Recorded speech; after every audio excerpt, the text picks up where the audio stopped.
I see many new faces today.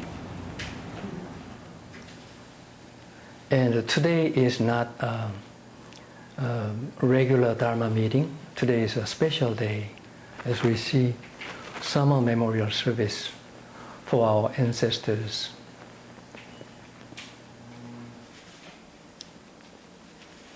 However, I am going to, and also in Korea, on this day, normally what they do is they don't give a Dharma talk, rather they talk about stories about their ancestors who are now gone, and that's what they do.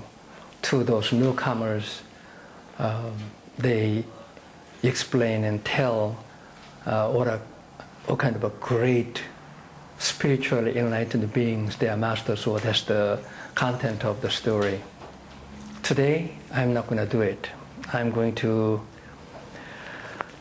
talk about one important element in the whole practice, and also related to today's service, because we hold this memorial service to all those who are gone. And is there anyone who is not going to go to the path which everybody took? Are you following me? In Buddha's time, there was a woman and who had a son she loved very much, the young son, maybe less than 10 years old. However, the beloved son died, and the grief was so deep. And so a woman came to the Buddha, holding the child. Please enliven my dead son. And the Buddha said, okay, I will do it. But bring a master mustard seed from a house where nobody has ever died. So she just ran out to find a place or a house where, asking all those houses she could go. You know, is this the house where nobody died? And the answer was all the same. All the houses she listed, somebody died. And of course she came back to the Buddha. Did you find the mustard seed from a house where nobody's died? Of course she couldn't. She explained the laws of karma and the path of all the sentient beings. They come to the world according to the karma. Some of them live longer, some others live short, according to their own karma.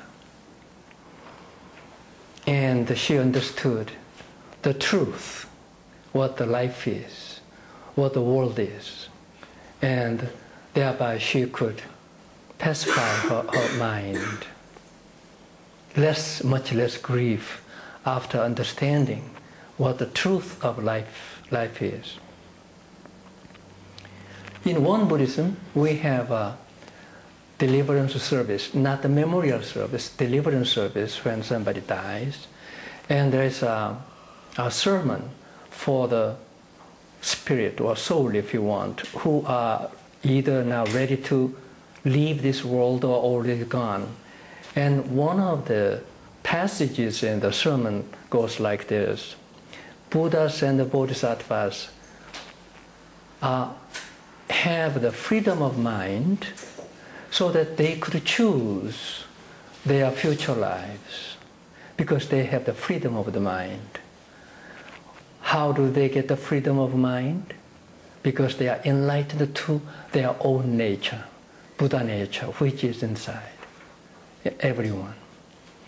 So Buddhas and Bodhisattvas are those who are enlightened to their own Buddha nature, thereby they attain the great power of freedom of the mind. On the other hand, those unenlightened, deluded beings, even though they have a Buddha nature inside, they are not enlightened to it. Just like you have $1 million asset, but you don't know, so that you live the life of a beggar. you know. And according to the Buddha's teaching, many people are living poor life because they don't realize the greatest treasure is in their mind, that is a Buddha mind. If you're enlightened to that Buddha mind, you become a living Buddha.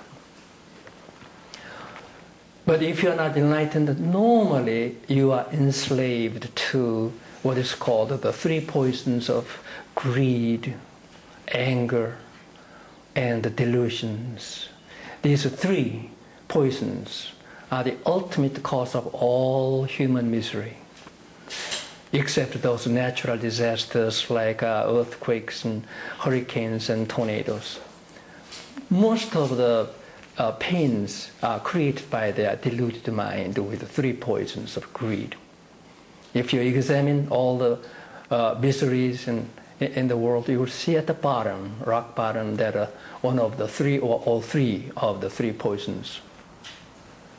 I said this many times, ultimately. However, if you are enlightened to your Buddha nature, then you have the power to wipe out, to get rid of those arising anger, greed, and delusions.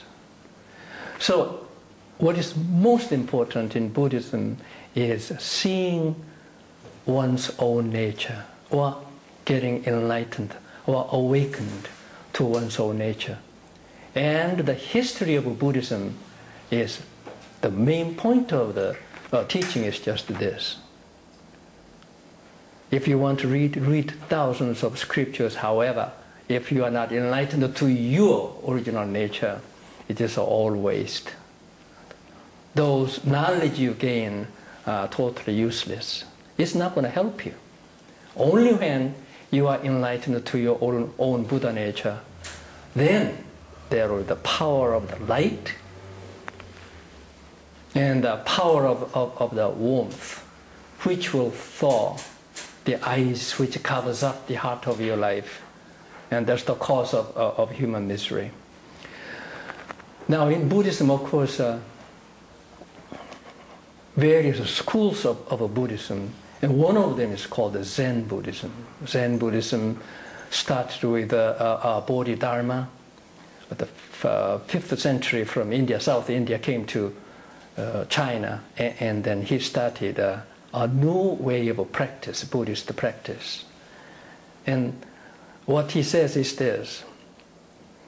As I said before, he left 4 lines. One is, outside of the traditions, there's a transmission of the Dharma outside of the traditions, meaning scholastic and the scriptural teachings. There's a special transmission. And in the transmission, in the tradition, you don't rely on letters and words. You don't read anything. Then what do? Pointing directly to your mind, pointing directly to human mind. And the last line says, seeing the nature. This is the point. Seeing the nature, meaning enlightenment.